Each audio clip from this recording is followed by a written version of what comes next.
তো আজকে বন্ধুরা আমি তোমাদের সাথে শেয়ার করব লোটে মাছের ঝুড়ি। তো লোটে মাছের ঝুড়িটা কীভাবে রান্না করেছি সেটাই তোমাদের সাথে শেয়ার করব। তো ভিডিওটা অবশ্যই প্রথম থেকে লাস্ট পর্যন্ত দেখতে থাকবে, স্কিপ না করে। তো চলো শুরু করা যাক। তো এখানে প্রথমেই দেখতে পাচ্ছ আমি কিছু লোটে মাছ কেটে একদম ধুয়ে গুছিয়ে নিচ্ছি। আর হ্যাঁ, লোটে মাছগুলো একদম মিডিয়াম সাইজের ছিল আর ফ্রেশ তাজা ছিল। যেই দাদার কাছ দিয়ে নিই সে দাদার কাছ থেকেই নেওয়া হয়েছে, এর কোনো বিকল্প নেই।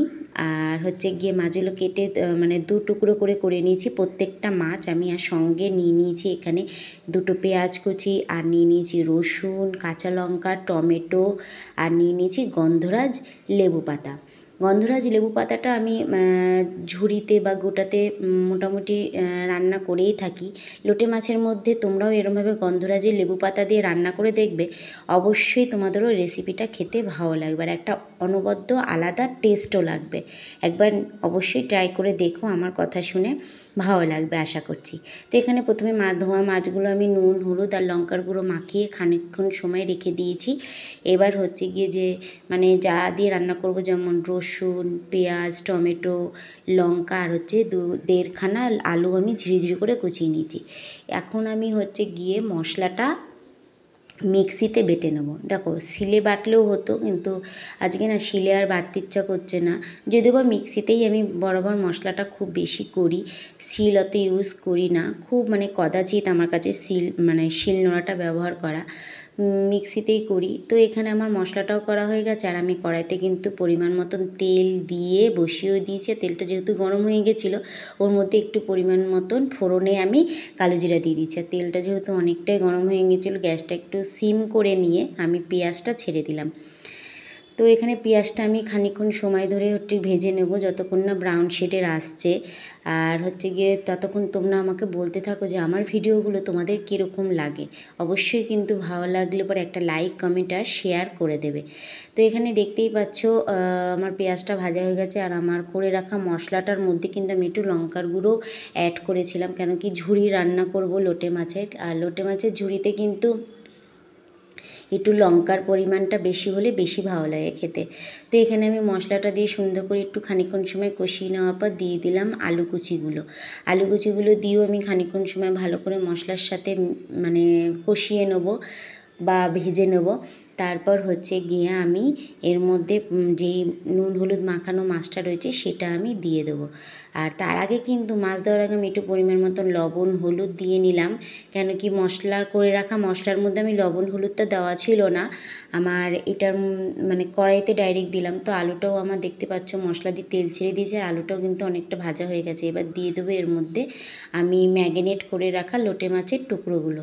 লোটে মাছের টুকরোগুলো হচ্ছে গিয়ে দেওয়ার সঙ্গে সঙ্গেই হচ্ছে গিয়ে মানে যেহেতু লবণ হলুদ মাখিয়ে রেখেছিলাম, একটা জিনিস খেয়াল করেছো, লোটে মাছ দিয়ে কিন্তু জল বেরোবেই। আর যেহেতু অনেকটা সময় ধরে আমি লবণ হলুদ লঙ্কার গুঁড়ো মাখিয়ে রেখেছিলাম, ওই জন্য মানে হচ্ছে জলটা একটু বেশিই বেরিয়েছিলো। তো জলটা আমি আর ফেলিনি, যেহেতু ঝুড়ি রান্না করব জল থাকলে অসুবিধা হবে না। তো এখানে এবার হচ্ছে মেন পার্ট ঝুড়ি, মানে এই যে লোটে মাছের যে কাঁটাগুলো থাকে না, কাঁটাগুলো হচ্ছে কি গোটা থাকলে গোটা লোটে মাছ রান্না করলে কাঁটা বের করার কোনো ব্যাপার থাকে না, কিন্তু ঝুড়ি রান্না করলে না কাঁটাটা বের করে দিলেই ভালো হয়। কেন কি নালে না এই যে খাওয়ার সময় ভাতের সাথে বা রুটির সাথে বলো মানে মুখে বাদে, সেটা মানে খাওয়ার সময় ভীষণ একটা বিরক্তবোধ লাগে। তো সেটাই আমি আগে মানে মাছটা ভালো করে মানে মাখানোর সময় মানে ঝুড়ি করার সময় আমি কাঁটাগুলো বেছে বেছে এক এক করে তুলে নিচ্ছি। দেখতেই পাচ্ছ, তোমরাও এইভাবেই করবে, তাহলে বেশ ভালো লাগবে রান্নাটা খেতে বা তরকারিটা খেতে। তো এখানে আমি অনেকগুলো কাঁটাই এরকমভাবে বের করে নিয়েছিলাম, তাতে মানে রান্নাটা অনেকটাই মানে সুন্দর হয়েছিল আর খাওয়ার সময় অসুবিধাটা হয়নি, খুবই কম অসুবিধা হয়েছিল। আর আলু টালু সব সেদ্ধই হয়ে গেছিলো দেখতেই পাচ্ছ। আর রান্নাটা প্রায় হয়েও এসে এবার এর মধ্যে আমি দিয়ে দেবো টমেটোমের যে কুচিটা রয়েছে সেই কুচিটা দিয়ে, টমেটোটা একটু কম হয়ে গেল জানো তো, আর একটু হলে না বেশ ভালো হতো। তা যাই হোক, গন্ধরাজ লেবুর পাতা দেবো, ওই জায়গাটা মানে ফাঁকা জায়গাটা পূরণ করে দেবে, অসুবিধা হবে না।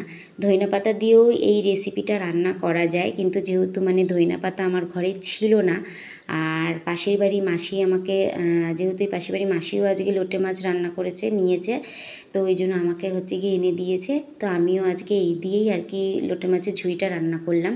তো এখানে দেখতেই পাচ্ছি লোটে মাছের ঝুড়িটা আমার রান্না কমপ্লিট হয়ে গেছে। আর নামানোর খানিকক্ষণ সময় আগে আমি মানে গন্ধরাজ লেবু পাতা টুকরো করে আমি হচ্ছে গিয়ে তরকারিটার মধ্যে দিয়ে দিচ্ছি। এবার খানিকক্ষণ সময় একটু নাড়াচাড়া দিয়ে তারপর হচ্ছে গিয়ে একটু সময় ধরে ঢেকে রেখে দিয়েছিলাম। ঢেকে রাখা দেওয়ার পর দেখতেই পাচ্ছ দেখতে কত সুন্দর লাগছে।